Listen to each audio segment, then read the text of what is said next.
Hey everybody, sorry I am late again on the weekend. As I told you earlier this weekend, it's always a problem with the internet. So if I lose you, you'll know what happened to me. The internet stole me.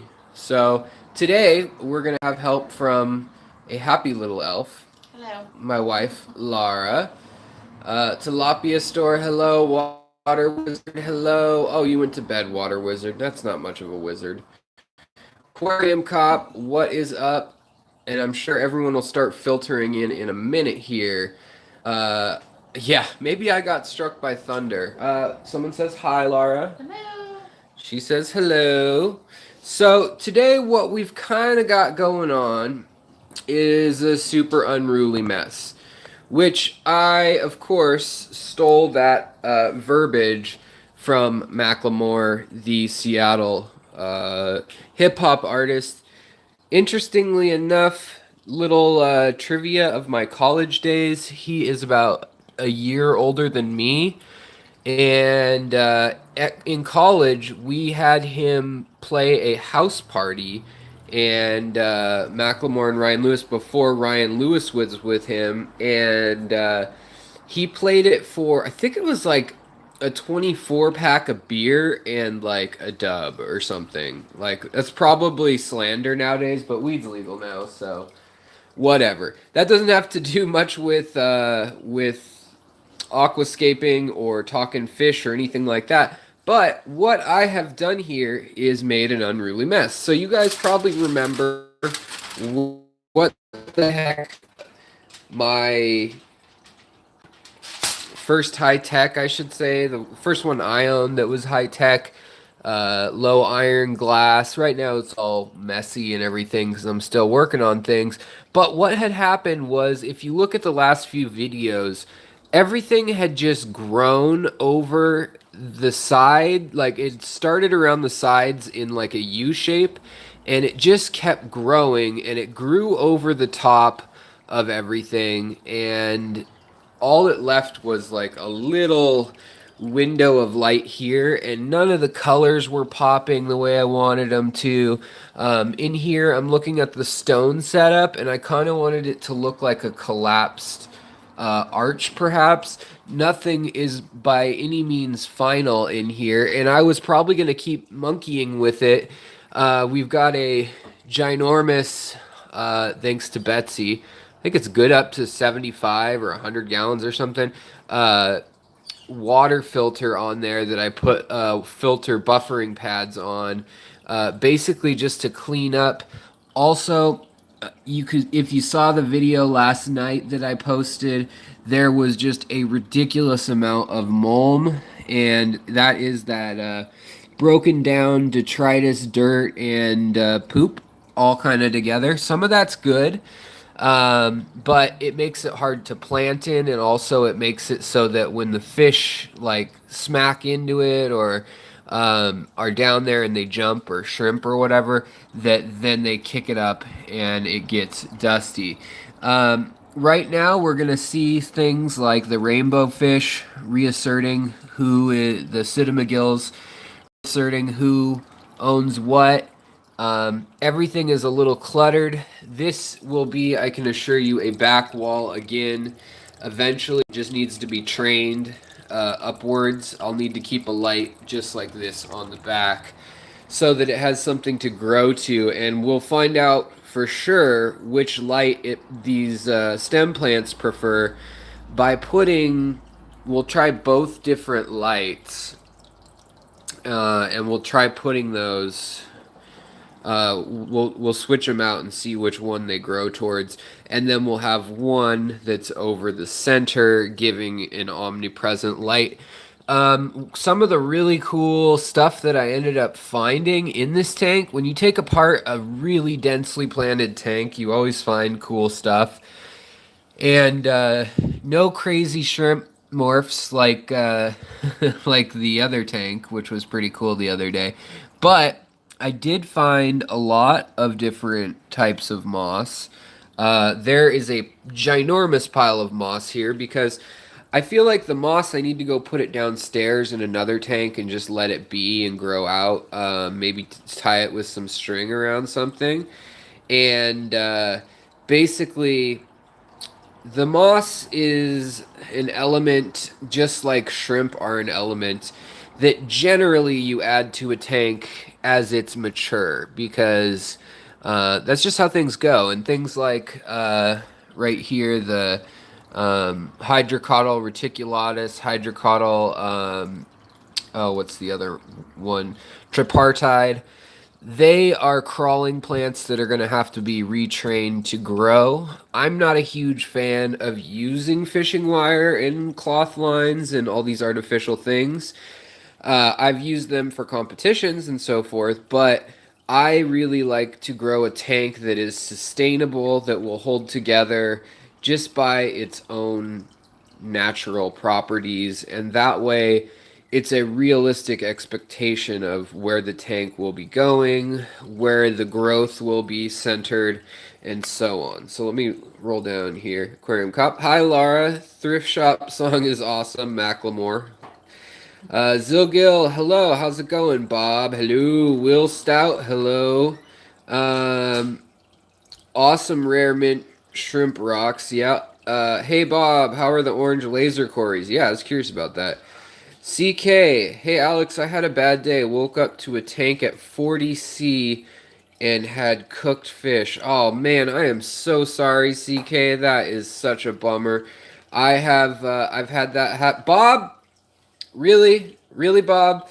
Thank you so much. I guess you guys, you and Alan and Betsy are just always like dropping the money, like making it rain in here. So thank you, Bob. I mean, I need to just cut back on my live streaming because I feel like your fish, you're not going to be able to put your fish through college, Bob. But thank you so much. And yeah, let's get this live stream thing going. Um, Kroger Marcus, hello. Doing great, showing spawning behaviors. Oh, that's rad, Bob. I'd love to see that video of those lasers spawning if they do that.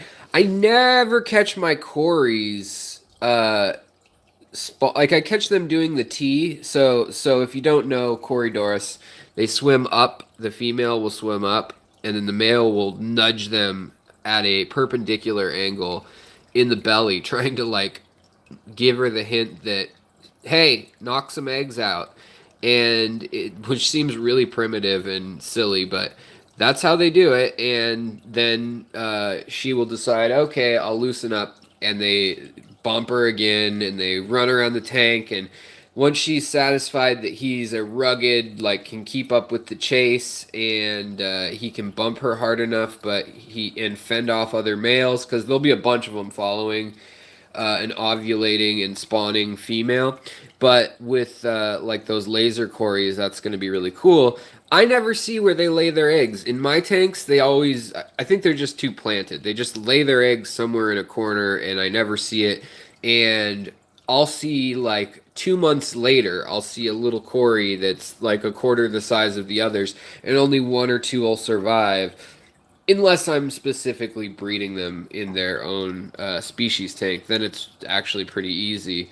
Somebody asked a secret to how to breed cories. It is pretty easy for most of them if you guys want to know the tricks, if Bob can't type it all out. But basically, cory breeding is about mocking their environment, as with all critters. I'm trying to think. I'll be right back, honey. I'm going to show some corridors downstairs, and then we'll get rolling where my wife's going to read the comments. Sorry I lose you here. I'll be right back if the internet craps out on us. But, so, basically, Corydoras, let's try to find some. Here's one right here. Here's a Julii Corridor. And they hang out in the rocks. They like some cover. And usually they'll hang out in a little group if you have enough of them. If you have, like, I don't know, a perfect size, honestly, is like 20 plus for their native, what makes them feel comfortable.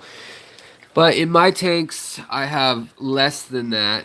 And if you want them to spawn in a condition like this, right here, I guarantee you there's 10 Cory catfish under this stargrass. They love stargrass.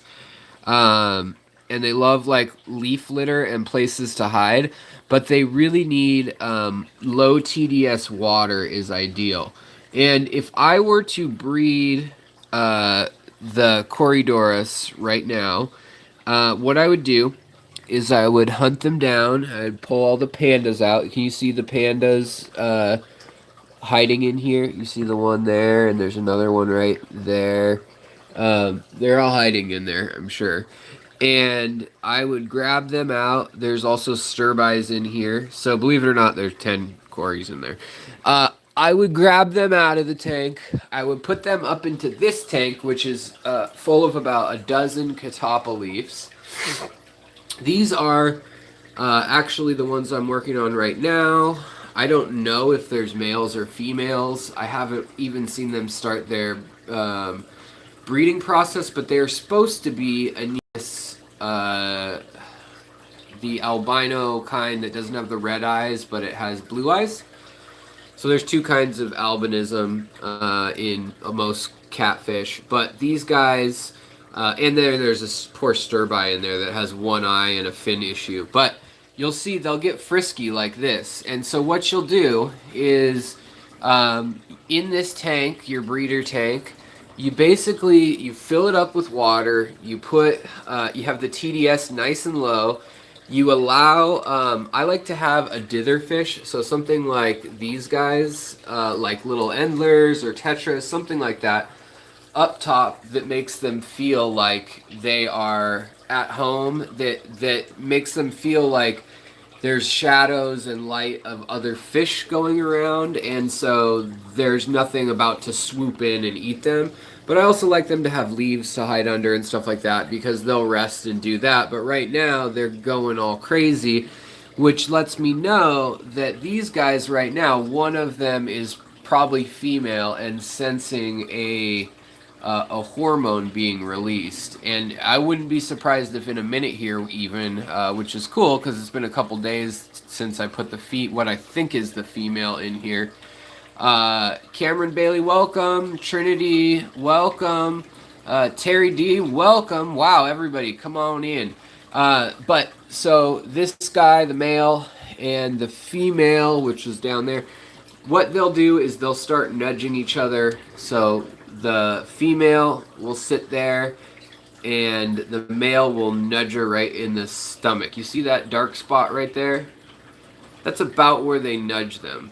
And so they nudge them and they release this pheromone, and it causes the males to do all these acrobatics and show who's the cream of the crop, who's got the most energy, who can swim the fastest, all sorts of stuff. So you want to give them some room. They will breed in a small tank, but it's far better to have at least a 20 long or something like that, if not more, to breed them. A 40 is really perfect if you had like 20 Cory cats and you can watch it closely. You can crank out a decent amount of Cory catfish in that tank. So what I do is I get catappa leaves and everything. I get the water to be low TDS but high in tannins and high in temperature. So I'm talking 84 degrees, 85 degrees for the jungle species, and more like 80 degrees or 78 degrees for like the Colombian mountain species.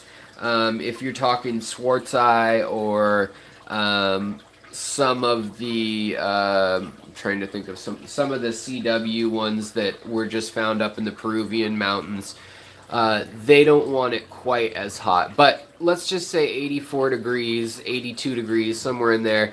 And what I do is I let that heat then evaporate down the tank. So I'm doing that right now at a lower heat with these Swartzi Corys that of course are all hiding like little jerks. But basically I let the tank evaporate on its own with no top. And then as that water pressure drops, they're sensing that their water hole is getting shallower, and that the dry season and the sunny season, I'll leave the light on for 12 hours frequently. I don't use a ton of plants. What I will use is some floating plants just to get the nitrates out of the water, because they're catfish. They poop a lot and they dirty up their water and they break up the leaves and then they root around in it. And I have usually a bubble like sponge filter because oxygenation is good, but they can gulp at the top of the water if needed. But I've noticed that good oxygenation helps most fish in most circumstances, other than labyrinth fish, which means gouramis and bettas and a few other cyprinids from Southeast Asia. But when you've got corydoras and they're all primed and like for 2 weeks you've been feeding them protein, you've been feeding them live mealworms, they've got this litter in there, the spiderwood in there. Mulm is not a bad thing. I have kind of a glass bottom, so I don't let it build up. And then I leave shrimp in here to kind of eat some of the leftovers from the stuff they expel. But I'll feed them bloodworms. I'll feed them algae wafers. Most nights the tank will get an algae wafer. Then like every other night they'll get bloodworms when I'm fattening them up, and vinegar eels and stuff like that. Which most of the time they get flakes and algae cakes, and that's it. They just get to eat whatever comes down to the bottom. And honestly, in some of the 40-gallon tanks, they end up eating a lot of dead fish and, dead shrimp and a few dead fish too, which isn't the best, but naturally that's, part of what they do. I like using the insectivore diet stuff from Fluval, the bug bites. That stuff works pretty well. But really, live protein is the best, whether that is black worms or what have you. Daphnia, stuff like that is not quite their speed. They want stuff that sinks to the bottom, hopefully more, and kind of wiggles around. So bloodworms, black worms, all that stuff is great. And then I let them eat, and I let the water, and I'll usually let the water go down a quarter. And they can feel that pressure. They can feel the change in pressure in that water. And so once that pressure drop occurs, they know that like, uh-oh, my puddle is running out. I might die. And they start getting kind of frantic on putting on all the bulk of all these insects that in the wild would be insects and worms and things that go to the water because it's a drought.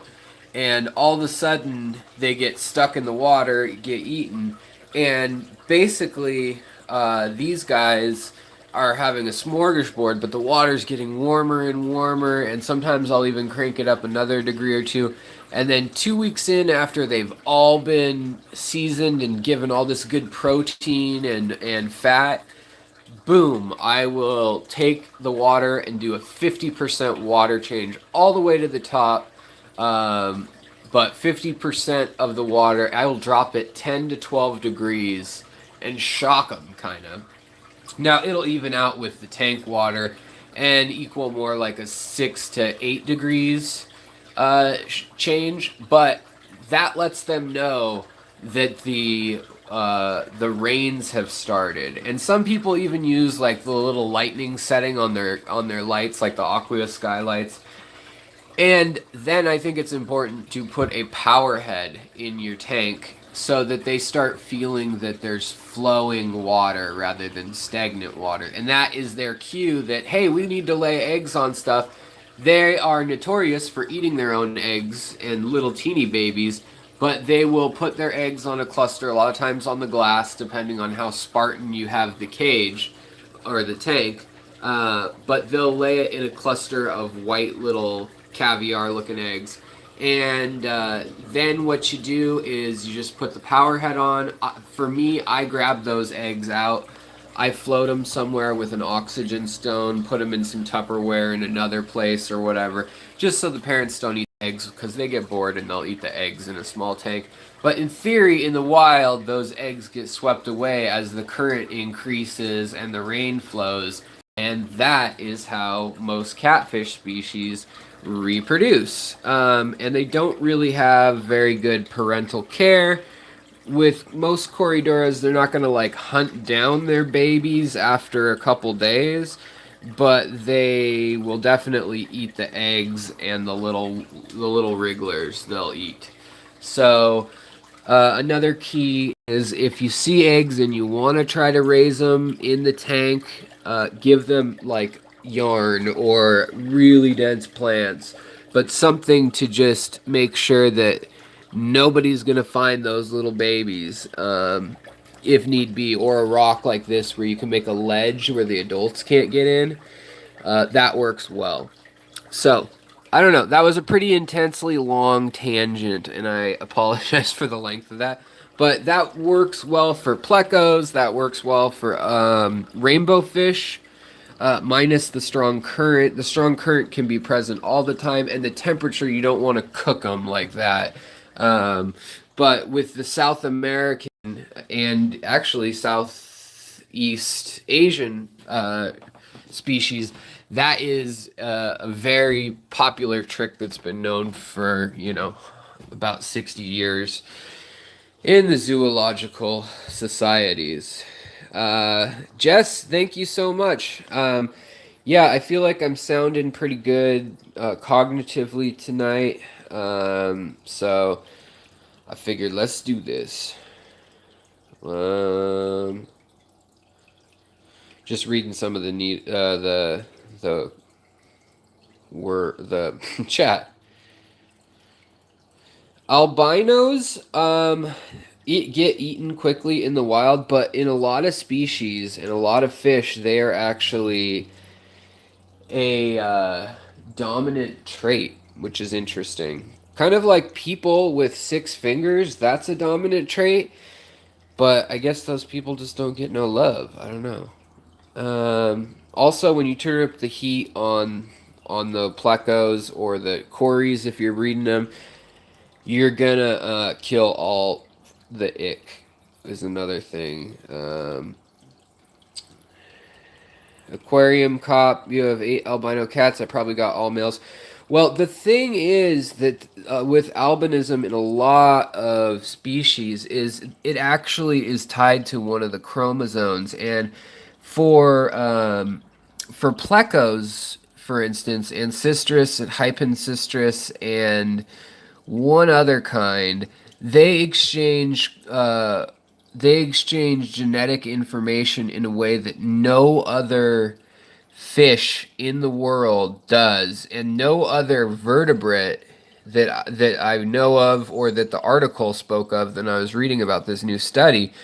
But basically, I'm going to go over this real quick, and then we'll get to the aquascaping. But I get on a tangent, and I have to share with you guys the stuff that blows my mind. So, for most species, and check out how much better my handwriting's gotten since the lightning strike fried my brain. Also, thank you so much to everyone who's in here, and thanks again, Bob, for the super chat. And don't forget to like if you're in here. So most critters, they have an X and a Y if they're male, and they have an X and an X if they're a female. And when they have a baby, they can either give, this is a Punnett chart. So XY, XX. So this is a female with the XX, and this is a male. So you're going to get female here, male here, because any Y equals a male. So you have a 50-50 shot of getting male or female. Now, these are chromosomes. What is it? Our 23rd chromosome? I don't remember which chromosome is attached to gender. 26, 23? I don't know. 23, I think. Terry, hello, welcome. also, let me just make sure I'm not neglecting y'all so much. Do do do do do do.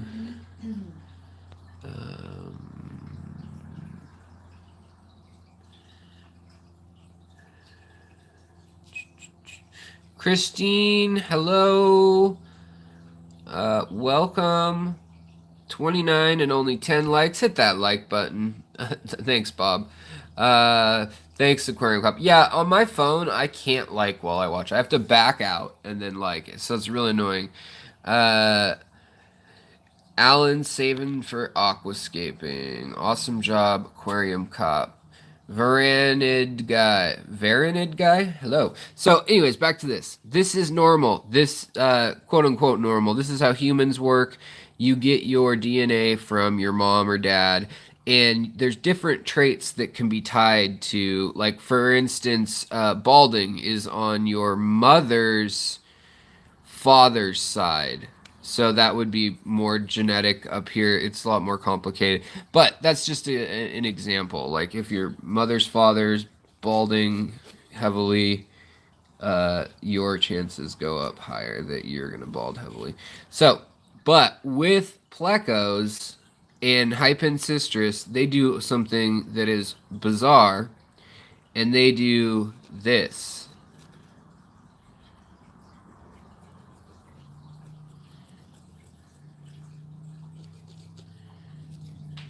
Uh, is that it? Yeah, I think it's like that.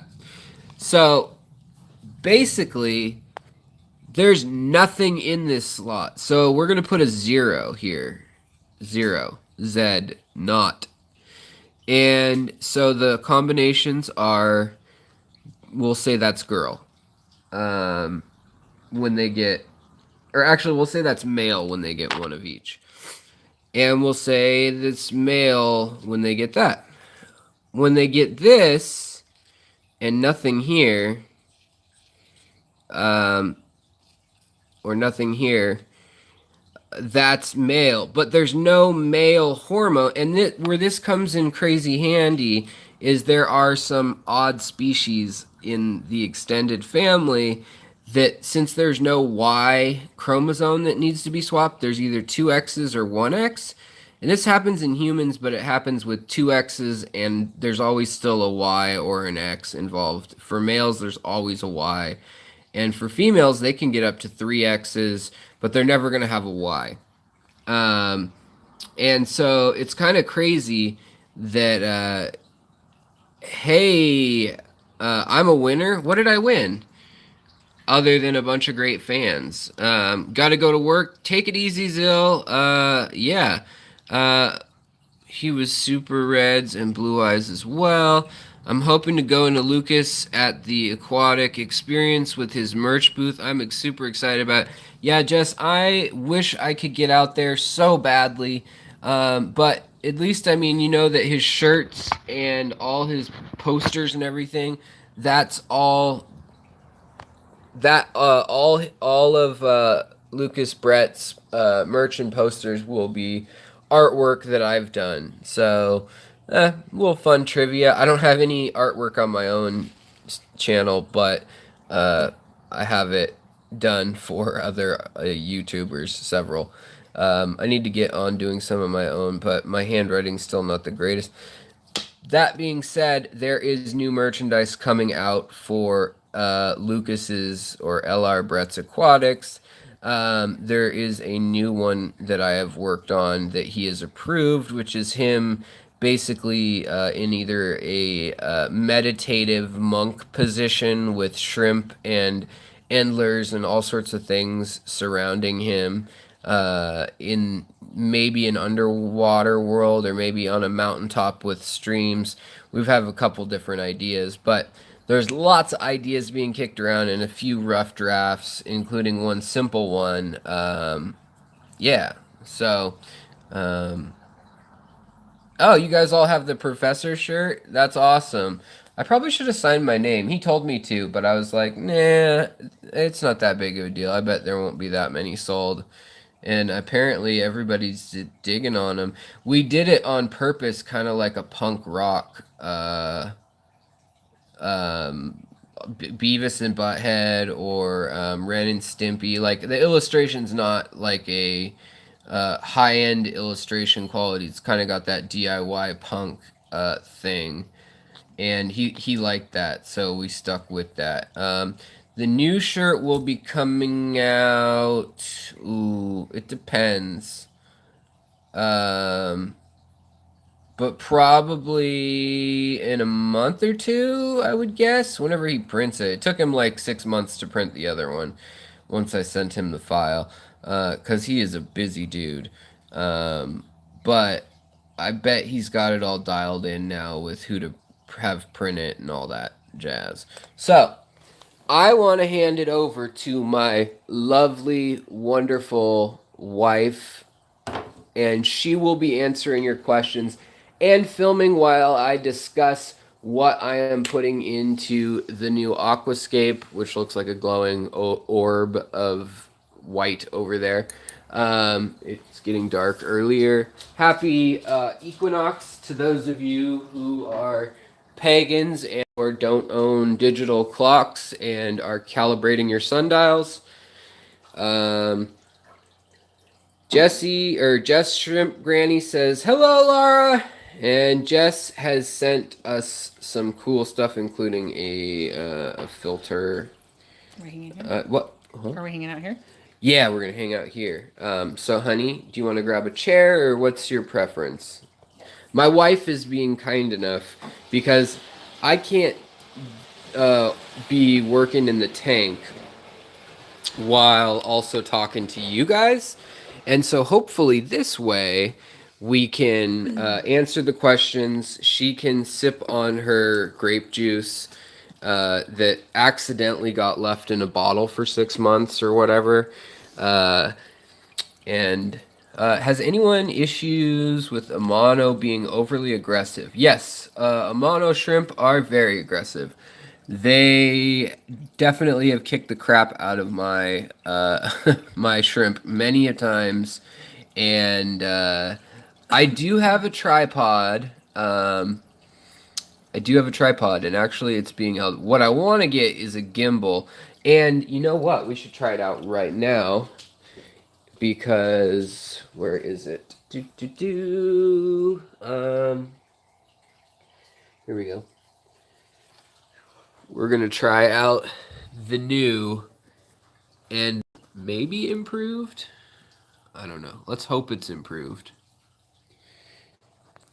Why does it keep saying rotate device? The device has not been an issue. Okay, so you guys are going to have to comment. Let me know if you hear. Let's see here.